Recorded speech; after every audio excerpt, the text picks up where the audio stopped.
A small message from me before we kick off with today's video. iDRIVEACLASSIC is proud to be sponsored and insured by Adrian Flux. If you haven't heard of Adrian Flux before, they're the UK's leading specialist motor insurance broker, covering everything from classic and vintage cars right through to heavily modified sports cars. So whether you're in a Morris Marina, a 90s retro runabout, or something with a bit more oomph under the bonnet, give them a call for your next policy. I've popped a link to their site in the description box below. Hi guys, it's Steph from iDRIVEACLASSIC, and today I'm back at one of the biggest topics of discussion that I've seen across the classic car community over the last couple of months. I'm here at the Great British Car Journey, and honestly, it's blown my mind already, and I'm getting sensory overload because there's so much here that I want to look at. So what we're going to do today is, because they're still setting up, as you can see, with everything under plastic sheeting, I'm going to show you some of my favourite cars that I've spied, tell you a little bit about this attraction, and as well give you all the details and give you all the reasons that I think you should come and visit. So let's kick off, and I'll show you some of the bits hiding under this plastic. This is the area that you probably aren't going to see if you are just coming to visit the attraction. This is the behind the scenes area where they're preparing over 130 cars for the new attraction, the Great British Car Journey. Now, it's opening towards the end of May, so if you want to get some tickets for you and your friends or your family to come and visit, you need to be visiting their website www.greatbritishcarjourney.com. With current restrictions, you do need to make sure you're booking a slot to visit, because it would be the worst luck to turn up and get turned away because they're fully booked. Now, I will imagine this will get fully booked pretty quickly, because if you think about the world of automotive, museums and attractions, it seems that the news over the last few years has just been everything closing and not opening up. So to hear that Richard and his team at the Great British Car Journey are opening up for this attraction is big, big stuff. And the thing that really caught my eye when this came out was that it wasn't just any old car attraction. It wasn't some mad collector who was popping everything in a barn together. This was a really carefully thought out idea, and taking a new slant on the automotive world that really nobody has done quite as well.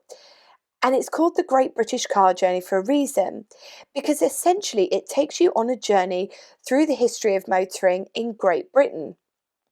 Now, although we speak the same language as America and Australia, New Zealand, our motoring needs are very different. Our roads are very different, our attitudes to cars, everything is worlds apart from other countries, which makes this exhibition very interesting.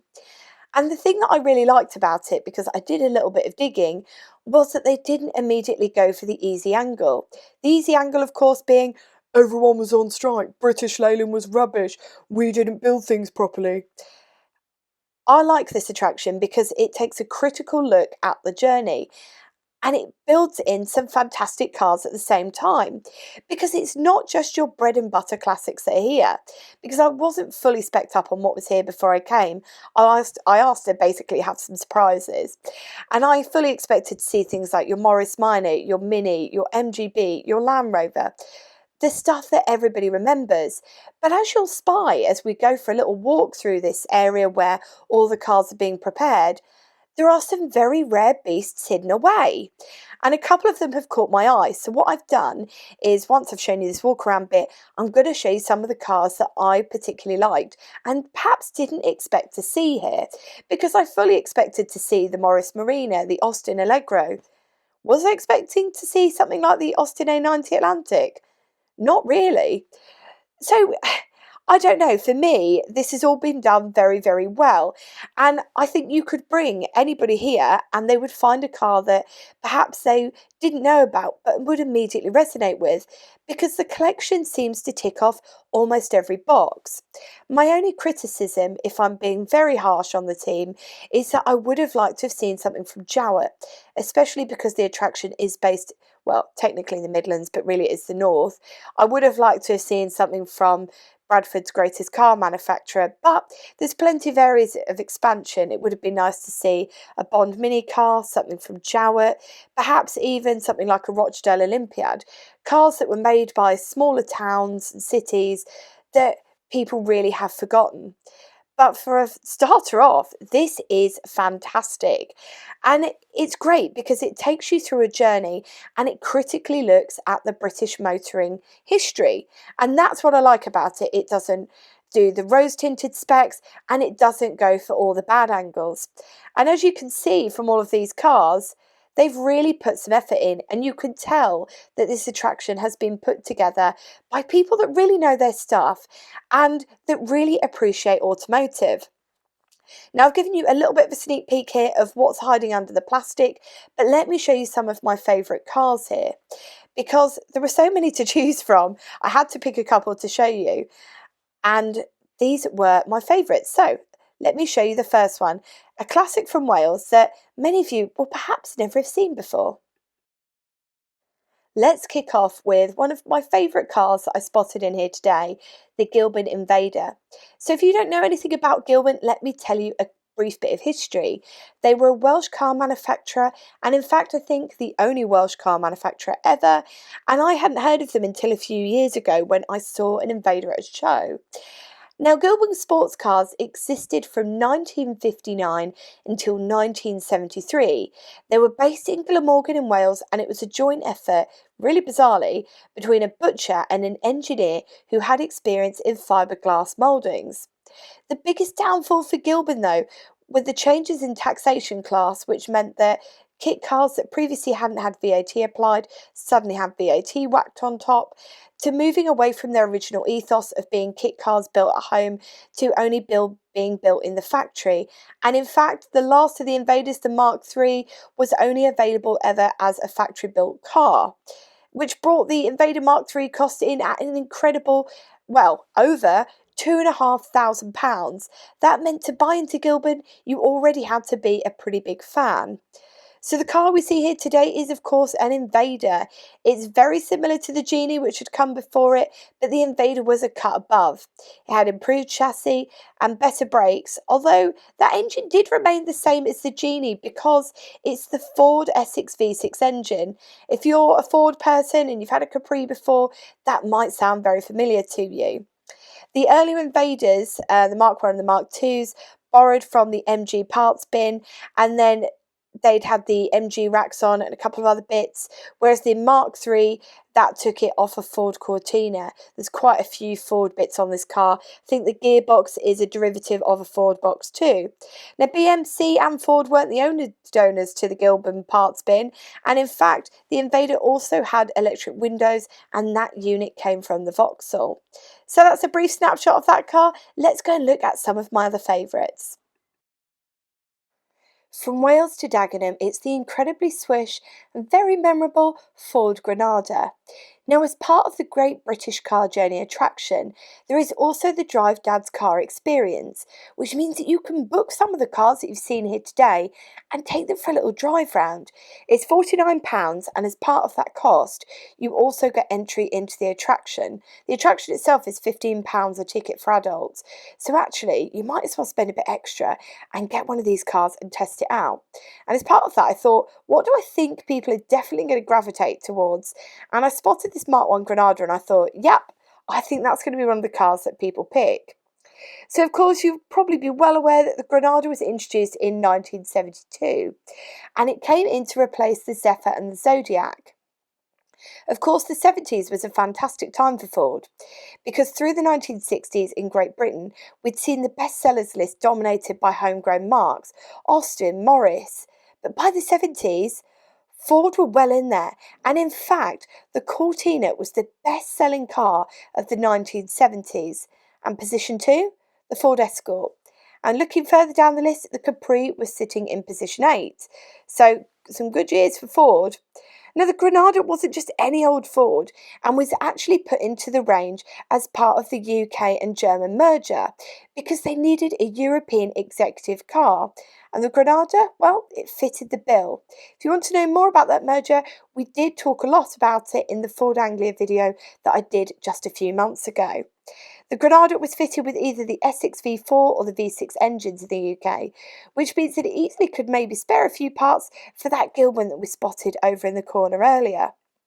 The car found its place in the market very quickly and it became a vehicle with purpose, from police to taxi to fleet car of choice. They were even made into hearses. The Mark 1 was made until 77 and the Granada name was used until 1994. Now let me go and show you a Vauxhall that I spied on my way over here and took a real shine to. You can keep all your fast forwards because this for me is one of the best cars that's in here, and it's an incredibly rare beast and not one that until today I've ever had the good fortune to see in the flesh. If you don't know what it is, it's an FC series Vauxhall Victor 101 estate. The Victor is of course with that bench seat a column change car.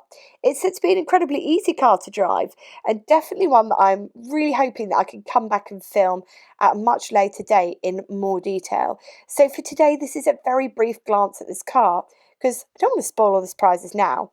The MPG on these certainly wasn't as amazing as the interior and the exterior design, and driven hard, you're only going to be getting around 20 miles per gallon and at best mid-20s, and realistically, that is thirsty. It's got a top speed of around 80 miles per hour and does around 0 to 60 in about 20 odd seconds.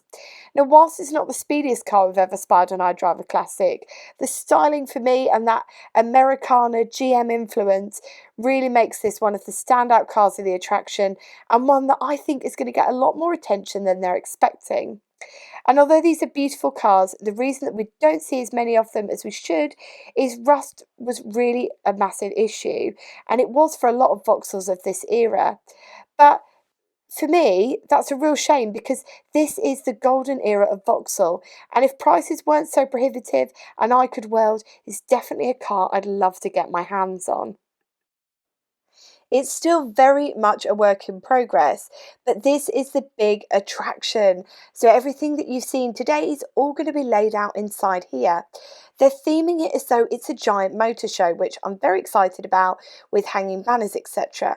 So it's going to be going into zones, and to help you navigate it properly, they're issuing tablets. There's adult and child-led software, so if you're an educator, you can bring a child here and know that everything is going to be on their level, but as an adult, you can experience it on your level too. It's pushchair and wheelchair friendly, which means that everybody can come and they don't need to be worried that they're going to be excluded from certain bits and pieces. And as you can see, it's all starting to take shape and looks very exciting. And finally, my last pick of the attraction for today, this heartbreakingly perfect Sunbeam Rapier. The Rapier was the first of the Roots Group's Audax family of cars. It debuted in 1955 and was followed by the Hillman Minx and the Singer Gazelle, which in my opinion are another two fine cars. The Rapier, however, was always the flagship and the jewel in the crown, so it'll be interesting to see where she's placed once the exhibition is fully laid out. Now, if you're wondering how I knew this was a Series 3, it's very easy to spot because they've got the slimmed down pillars compared to the Series 2 and the deeper windshield.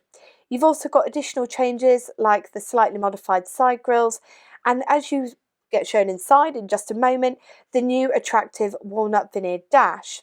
In addition to this, there were bits that you couldn't see but were oh so helpful. The front discs, the improved gear ratios, and the alloy cylinder head, making it to many a far more attractive prospect than its rival, the Riley 1.5. The marketing strapline for Roots cars of this time was, "It pays to be a winner." And I think from what we've seen today of the Great British Motoring Journey, Derbyshire's newest attraction will be joining this Rapier and being a winner for 2021's must-see destinations. Now, as I show you the rest of this Rapier, I thought I'd extend the video by continuing the Great British Car Journey and taking you from the historical, the stuff we've seen today, to the present, with a trip outside into the car park to see some of the cars that have gathered today for Drive It Day. So without further delay, I'm going to go outside and show you some of the cars which have made their own Great British Car Journey today. And I think you'll be surprised because there's some rather exceptional and rare cars which I certainly wasn't expecting to see.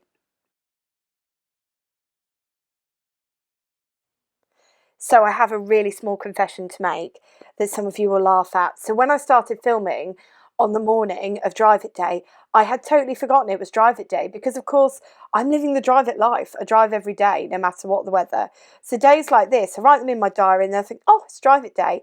And imagine my surprise and sheer joy when I came outside and saw all of these cars. So as you can see, there was everything from the stuff you'd expect to see, like MGs, Morris Minors, Minis, right through to things like the Rolls Royce that I certainly wasn't expecting to see today. And the best bit was because essentially it was a meeting spot before people came and went elsewhere.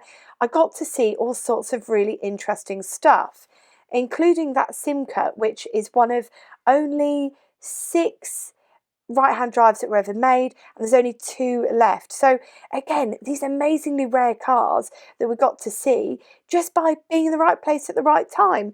And it was just, I don't know, for me it was such deep joy, and I'm waffling, but I wanted to show you some of the cars that were here as well, because people think that the car scene is dying, and I keep seeing posts about this online. But trust me, if you get out, you come to some of these shows, you'll see that the Great British Car Journey doesn't stop when cars stop being made in the UK. It stops when we all stop turning up to shows like this, when we stop bringing our cars out, and when we stop enjoying them. And I think this summer we've got to do twice as much and have double the fun, because we missed out last year and we've got to cram everything into this year. And with that, I really hope you've enjoyed this video on the Great British Car Journey. It's Derbyshire's newest attraction. You can find out more information on their website online. I've put their website in the description box below. And if you'd like to see more photographs and find out even more information, don't miss the July issue of Practical Classics magazine. They've got a fantastic spread. They're testing out some of the cars, and you can find even more reasons to add this to your must-see list for this summer. So that's it from me today. I really hope you've enjoyed the video. It's been such a pleasure to show you around. And of course, a massive thank you to everyone who brought their cars down for Drive It Day, because without you, I wouldn't have been half as excited as I was. So until next time, take care and drive safely.